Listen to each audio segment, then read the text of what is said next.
Genap sudah 420 hari genosida Zionis Israel ke Gaza, telah menelan korban 44.300 nyawa. Kalau di rata-rata, perharinya Zionis Israel ini membunuh 105 warga sipil tak berdosa di Gaza. Sementara itu, Netanyahu siap untuk kesepakatan gencatan senjata. Sementara itu, gerakan Hamas sudah mulai menuju ke Kairo untuk juga memulai kesepakatan gencatan senjata. Dan lagi-lagi Israel melanggar perjanjian setelah mereka menyepakati untuk menghentikan perang melawan Hizbullah Lebanon. Ternyata serangan ke wilayah Lebanon belum juga usai dan belum juga dihentikan. Kita akan bahas dalam konten kita hari ini bersama saya, Muhammad Hussein Gaza.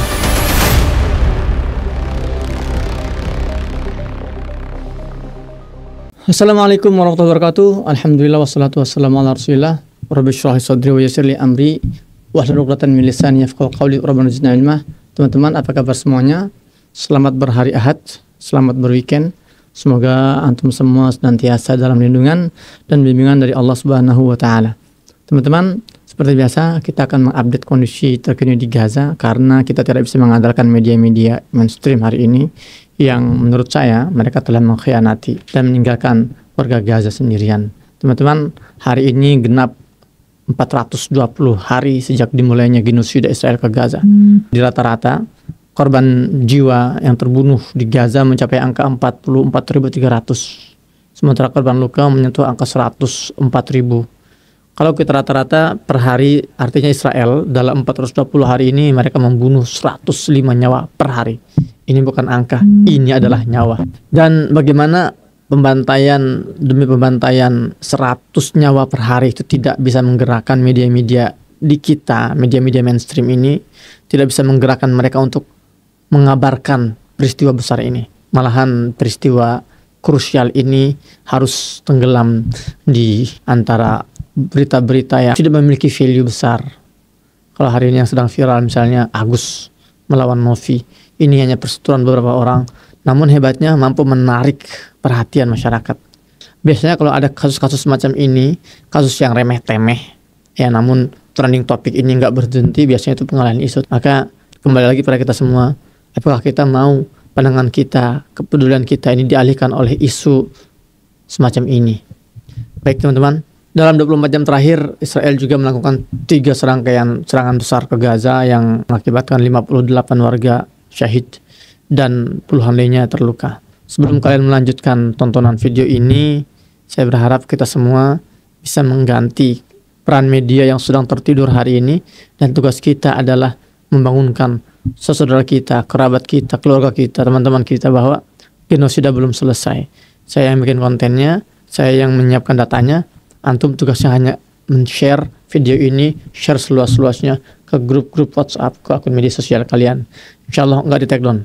Baik teman-teman, berita lainnya yang perlu kita sampaikan bahwa setelah tercapainya gencatan senjata antara Hizbullah di Lebanon dan Zionis Israel yang dimediasi oleh Amerika dan Perancis, ternyata sejak kesepakatan gencatan senjata itu diumumkan, Israel belum juga menghentikan serangan-serangan mereka ke wilayah Lebanon. Tercatat seperti yang ditulis dalam gazamedia.net. Di sini ada berita judulnya Daftar Pelanggaran Gencatan Senjata Israel di Lebanon. Ada serangkaian pelanggaran pada hari Rabu. Serangkaian pelanggaran yang dilakukan oleh Israel, diantaranya serangan drone Israel menghantam satu mobil di Markaba, distrik Marjayun Nabati, melukai 2 orang. Radio militer Israel mengklaim serangan itu dilakukan untuk menghilangkan kendaraan di area terlarang. Kemudian jet tempur Israel juga menyerang lokasi di selatan Lebanon yang disebut militer Israel sebagai basis Hizbullah yang menyimpan roket. Memang teman-teman, pelanggaran-pelanggaran seperti ini bukan hal baru. Ya, Gaza pun berkali-kali dihianati dan perjanjian dengan Zionis selalu dilanggar. Dan ini memang lagi-lagi menunjukkan bahwa Al-Quran itu selalu benar. Ya, sejarah mencatat dan Al-Quran sudah mengingatkan pada kita, memang orang-orang Bani Israel ini adalah orang-orang yang gemar melanggar berbagai peraturan yang sudah mereka sepakati. Oke teman-teman, jadi kalau kalian mau baca selengkapnya, kalian bisa baca di gazamedia.net.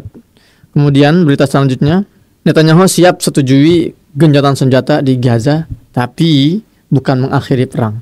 Ya teman-teman, jadi memang sejak awal para pengamat politik dan pengamat militer di Israel sendiri mengatakan setelah terjadinya serangan 7 Oktober, para pejuang Gaza memasuki wilayah pangkalan-pangkalan militer Israel lalu menghabisi para tentara Israel di sana. Para pengamat politik dan pengamat militer Israel, mereka semua sudah sepakat apapun yang terjadi setelah ini tidak bisa mengubah fakta bahwa Israel telah gagal, Israel telah kalah dalam mengalahkan para pejuang Gaza. Itu disampaikan 400 hari yang lalu.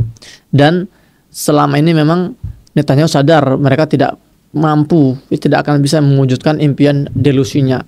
Karena sudah 14 bulan tapi tidak ada pencapaian, kecuali mereka hanya membantai warga sipil, menghancurkan rumah-rumah, dan mengorbankan tentara-tentara mereka sendiri yang banyak terbunuh di dalam wilayah Gaza. Maka sudah sewajarnya pihak Barat pun sudah mulai gerah, sudah mulai tidak nyaman dengan aksi ini, karena dampaknya ini teman-teman, yang membantai ini Israel meskipun supply dari Barat, tapi yang hancur, rusak citranya tidak hanya Netanyahu, tapi negara-negara Barat pun, pemerintahan mereka juga ikut suram muka mereka, ikut hancur juga muka mereka. Dan tentu mereka berusaha agar kehancuran wajah-wajah mereka ini tidak berlarut-larut, maka mereka terus menekan pihak Israel untuk segera hentikan.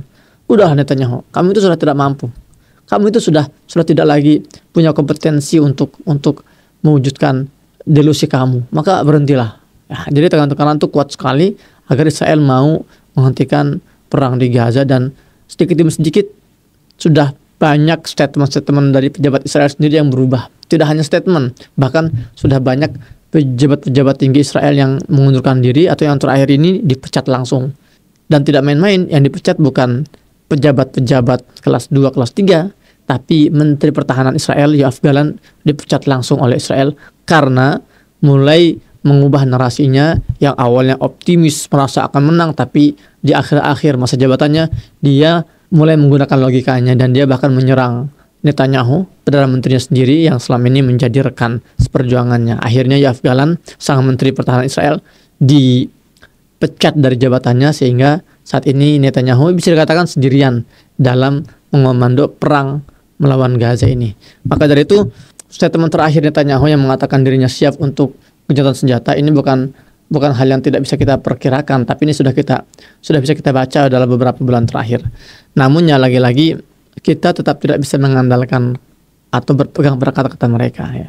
Tugas kita hanyalah bagaimana membantu agar Gaza ini tetap dalam radar kita semua, dalam jangkauan kita semua, dalam pikiran kita semua. Ya dengan apa? Dengan terus menjaga agar isu ini tidak tenggelam. Anyway, apapun itu, kita tetap berharap semoga perang ini segera usai. Karena kita tidak ingin melihat saudara-saudara kita lebih jauh menderita. Ya. Dan kelaparan juga semakin akut di sana.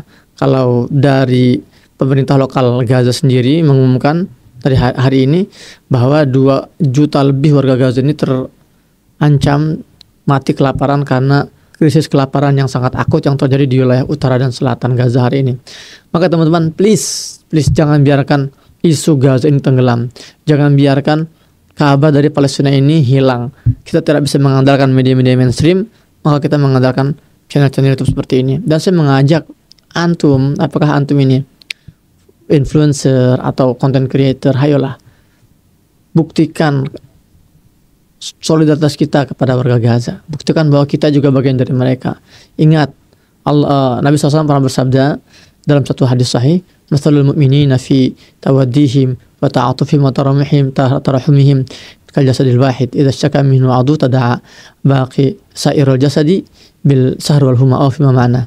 Perumpamaan orang-orang yang mukmin, yang beriman dalam kasih sayangnya, dalam kecintaannya, dalam saling merasakannya, itu seperti satu tubuh. Kalau mereka berteriak, kalau Gaza kesakitan, kita pun ikut berteriak. Kita pun tidak bisa hidup dengan tenang. Kita akan terus merasa sakit ya semalaman, karena kita pun merasakan bagaimana yang dirasakan oleh warga Gaza. Kita tidak bisa berbuat banyak hari ini selain ya kita mengirimkan terus bantuan terbaik untuk mereka, kemudian kita doakan mereka, dan kita juga sebarkan informasi seputar Gaza. Jangan sampai informasi yang sepenting ini kalah dengan hal-hal remeh-temeh yang tadi saya sebutkan di awal, teman-teman. Dan kita juga harus terus mendidik anak-anak kita, mengupgrade level keimanan kita, kualitas kita, bahwa kita mungkin sekarang jauh dari mereka. Tapi kalau agresor seperti Israel ini dibiarkan seperti itu, tidak menutup kemungkinan, ya mereka akan menjamur, mereka akan menular seperti halnya penyakit atau wabah yang bisa menular kapanpun dan sampai wilayah manapun. Teman-teman, kita tidak boleh putus asa. Kita tidak diminta untuk bertahan sebagaimana warga Gaza bertahan. Kita tidak diminta menahan rasa sakit, menahan kelaparan, menahan rasa haus seperti yang dirasakan warga Gaza. Tidak. Kita hanya diminta untuk bertahan dalam memantau mereka, melihat mereka, mengabarkan tentang mereka, mendoakan mereka, itu saja. Kalau kita tidak tahan, tidak sabar dalam hal-hal yang sederhana ini, yang mudah ini, maka ingat bahwa Allah Ta'ala pernah berfirman dalam surat Al-Baqarah ayat 214. A'udzu billahi minasyaitonir rajim. Am hasibtum an tadkhulul jannah wa lam ya'tikum mathalul ladzina khalaw min qablikum massathumul ba'sa wad-dharra wa zulzilu hatta yaqula rasulul ladzina amanu ma'ah mata nasrullah ala inna nasrullahi qarib. Am hasibtum, apakah kalian mengira kalian akan masuk surga sementara kalian belum pernah diuji sebagaimana orang-orang sebelum kalian? Mereka diuji dengan guncangan yang luar biasa, dengan rasa sakit, dengan kelaparan, dengan musibah, dengan tekanan yang benar-benar sulit, sampai Rasul pun yang sekuat itu imannya dengan para sahabat yang kualitas keimanannya jauh di atas kita, mereka berteriak, mata Nasrullah, kapan bantuan Allah itu datang? Rasulullah SAW nggak akan berteriak, nggak akan mengeluhkan pertanyaan ini kalau memang tidak benar-benar rasa sakit yang dirasakan itu, tidak benar-benar mengalami penderitaan yang memang sangat hebat. Kita belum apa-apa.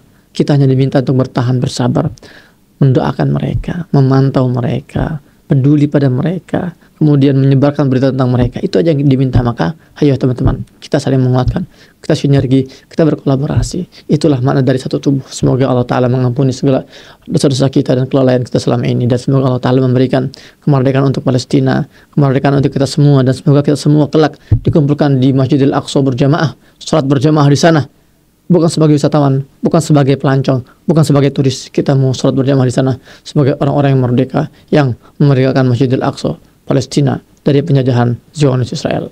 Demikian konten kali ini, kita jumpa di konten selanjutnya bersama saya Muhammad Hussein Gaza. Assalamualaikum warahmatullahi wabarakatuh.